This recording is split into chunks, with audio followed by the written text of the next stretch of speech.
C'est une aberration que le gouvernement laisse faire l'abandon d'un tel outil industriel.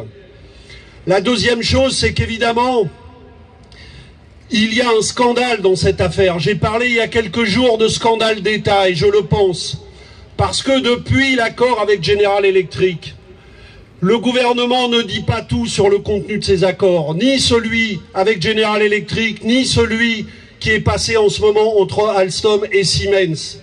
Mardi dernier, quand nous avons interpellé le gouvernement au Sénat pour lui demander pourquoi le gouvernement ne montait pas au capital du futur ensemble et n'utilisait pas l'option d'achat qui lui permet de racheter les actions de Bouygues dans le nouveau groupe Alstom-Siemens, Christophe Castaner, le porte-parole du gouvernement, nous a répondu sans honte que le gouvernement ne monterait pas au capital parce que c'était une condition exigée par Siemens et par les porteurs de l'accord.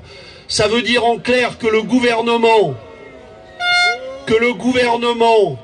cède devant les exigences des actionnaires privés, en l'occurrence de Siemens, en larguant un atout industriel majeur et stratégique de notre pays. Et c'est parfaitement scandaleux. Donc on voit bien que le gouvernement ne fait pas respecter déjà les engagements qui avaient été pris par General Electric, qui parlait et qui continue de parler d'ailleurs de soi-disant la création de 1000 emplois, alors qu'en vérité il est en train d'en supprimer autant. Le gouvernement ne fait pas respecter ses engagements. Il ne fait pas la transparence sur ce qu'il y a véritablement dans les accords.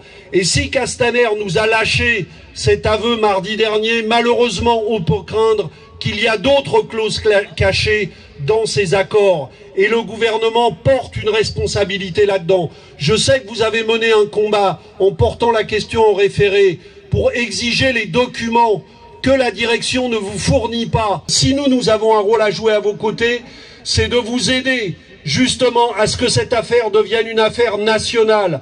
Nous ne laisserons pas brader tous les atouts industriels de General Electric et d'Alstom, et nous allons continuer nos efforts à vos côtés. Bravo à vous, et on continue tous ensemble. Merci. Merci, Monsieur Laurent.